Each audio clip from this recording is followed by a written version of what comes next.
If Hillary Clinton decides to run for office again, she will likely have plenty of support.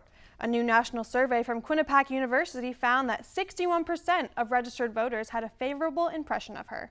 34% of voters questioned in the poll said they had an unfavorable opinion of Clinton. Clinton denied any political aspirations when she stepped down as Secretary of State, but many believe she may take another run for the White House in 2016. Airline passengers in the United States are running out of choices. When U.S. Airways and American Airlines merge later this month, there will only be 4 major carriers. In 2001, there were 10 major airline companies. The final 4 will be United Continental, Delta Airlines, Southwest Airlines, and the combined American and U.S. Airways. There is some good news. The consolidations have not caused a spike in ticket prices. A study by PricewaterhouseCoopers found that airfares are up less than 2% a year since 2004. Love can be hard in the bank account, especially for men. Americans will spend an estimated $18.6 billion on Valentine's candy, flowers, jewelry, and gifts this year. That's up about $131 a person, up $5 from last year, according to the National Retail Foundation. And there seems to be a gender divide because men will fork out twice as much as the ladies. If those numbers give you sticker shock, take some advice from thenest.com and try spending some time on money than your relationship. I'm Jessica DePolar. Thank you.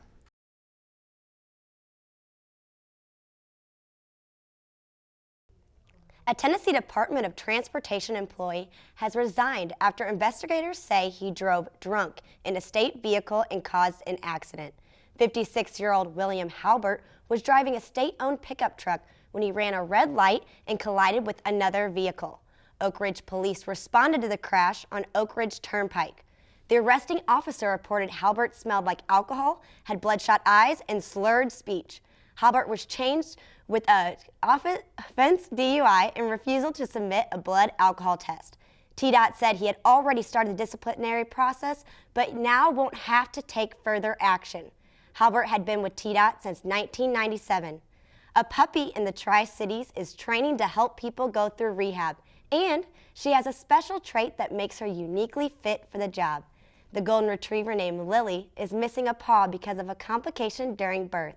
Wednesday, technicians fitted Lily for her very own prosthetic paw. Occupational therapist Heather Mullen hopes Lily's experience will help her own patients to have to learn to use prosthetics. Doctors hope to get the final prosthetic paw for Lily next Wednesday. She'll start her official training to become a therapy dog when she turns 6 weeks old.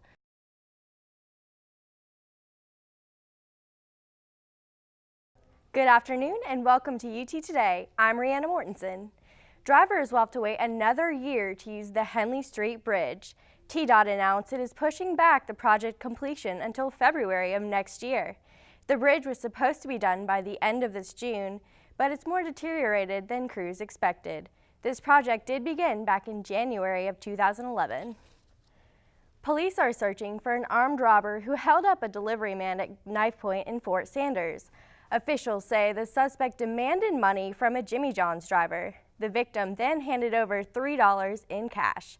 The incident happened on 12th Street near Bridge Avenue. No one was hurt during the robbery, but police are still investigating. Well, if you've ever felt an earthquake in East Tennessee, you shouldn't be too surprised. This area has one of the most active seismic zones in the country. UT's Office of Emergency Management has a few tips if an earthquake ever hits this campus. If inside, you can seek shelter under a desk or move into a hallway. If the quake hits when you are outside, stay away from any structures that could fall.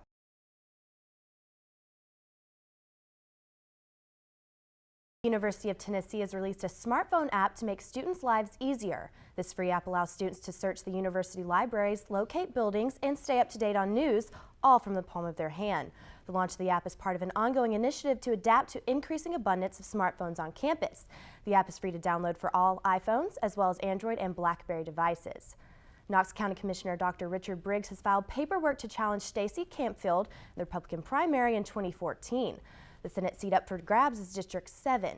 Campfield is currently serving his first term as senator, but has come under fire recently for some of his proposed legislation, most recently for his initiatives to reduce welfare for families whose kids get bad grades.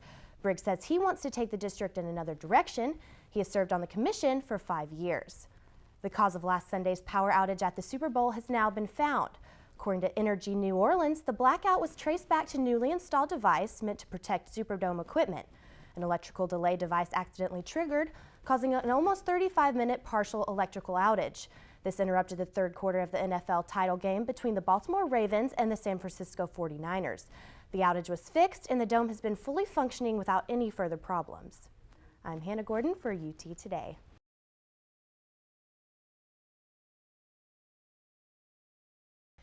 The University of Tennessee has released a smartphone app to make students' lives easier. This free app allows students to search the university libraries, locate buildings, and stay up to date on the news, all from the palm of their hand. The launch of the app is part of an ongoing initiative to adapt to the increasing abundance of smartphones on campus.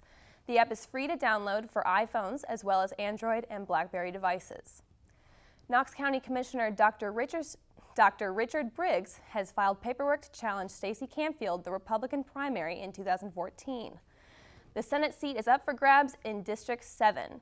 Canfield is currently serving his first term as senator, but has come under fire in recent years for some of his proposed legislation. Most recently for his initiatives to reduce welfare for families whose kids get bad grades. Briggs says he wants to take the district in another direction. He has served on the commission for 5 years. The cause of Sunday's power outage at the Super Bowl has now been found. According to Entergy New Orleans, the blackout was traced back to a newly installed device meant to protect Superdome equipment. An electrical delay device accidentally triggered, causing an almost 35-minute partial electrical outage.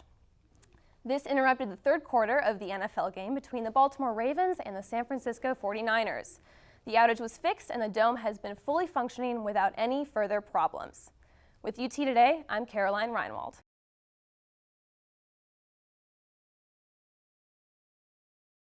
And if you think you're already paying through the nose for your smartphone data plan, just wait. It's expected to get worse. A new report released by Cisco predicts monthly bills will be about $40 higher by 2017 thanks to 4G. That's because Americans are expected to use 6.2 gigabytes of data per month by then. That's 8 times more than today. The report also predicts connection speeds will be 3 times faster in 2017. And an Arizona couple's canoe ride off Maui turned into a trip they will never forget. Lawrence Lebahan, his girlfriend, and a couple of friends paddled a few hundred yards offshore when suddenly a humpback whale came out of nowhere and bumped into their canoe. The canoers say the whale did not appear to be injured as it swam off. And in Mexico, authorities are concerned after a 9-year-old girl gave birth to a baby. Local officials say they're looking for a 17-year-old boy who might be the father. The delivery was via cesarean, and the baby is said to be healthy. Both the girl and the baby are at home. For UT Today, I'm Sean Franklin.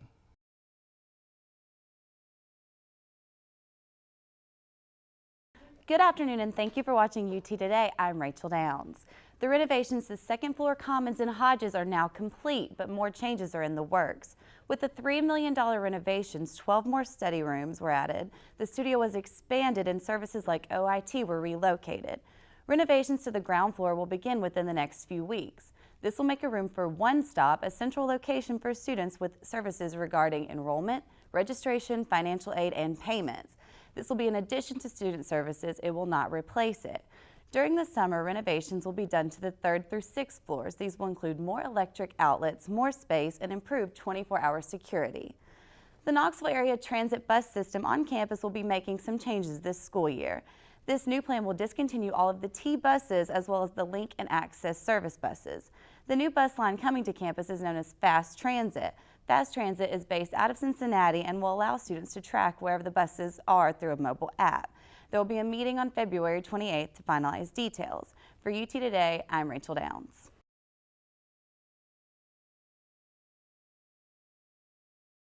Five Tennessee Vols have received invitations to a grueling 4-day job interview. It's otherwise known as the NFL Combine. Quarterback Tyler Way, wide receivers Justin Hunter and Cordero Patterson, tight end Michael Rivera, and offensive lineman Dallas Thomas will be among 300 athletes who will try to impress NFL scouts enough to be in April's draft.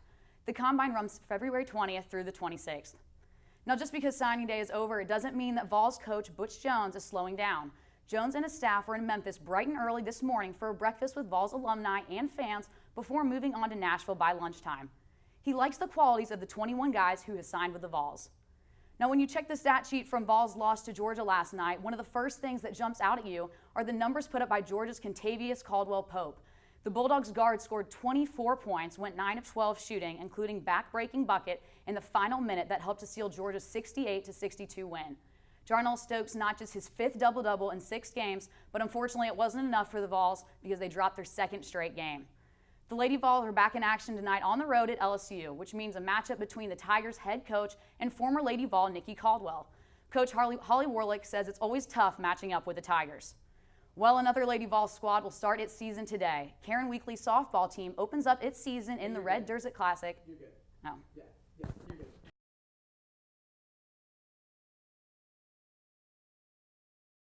Good afternoon and welcome to UT Today. I'm Elizabeth Smith.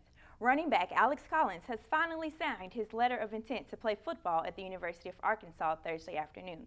Collins, the 5th best running back in his year's class and a 4-star prospect, was expected to sign with Arkansas on Wednesday, with all the other elite recruits made their choices. However, there was an issue with Collins' mother. Andrea McDonald reportedly walked out of Collins High School before signing the letter of intent because she wants her son to play at the University of Miami, which is close to their hometown of Plantation, Florida. All of the drama is in the rearview mirror now as Collins gets his dad to sign the letter of intent and officially seal the deal with the Razorbacks. Meanwhile, in the SEC, the Tennessee Volunteers have officially completed the first National Signing Day under new head coach Butch Jones. Jones Vols finished with 21 scholarship players officially signing their letters of intent on Wednesday in the number 21 overall class, according to Rivals.com. As with any football team, the fan base has been divided over how to view Jones' first recruiting class. When you consider the progress Coach Jones and his new staff has made on the recruiting trail in such a short period of time, one should give them props before passing judgment. Butch Jones was hired to become the Tennessee's head coach on December 7, 2012. Since the hire, Tennessee has received commitment from 12 of their 21 prospects, including Rivals.com number 2 overall wide receiver in the nation, Marquez North. Give Butch Jones and his staff credit for the job they did on such short notice, and wait to see results. With enough success on the field and a full year to recruit, this staff will be able to improve Tennessee's football for the better.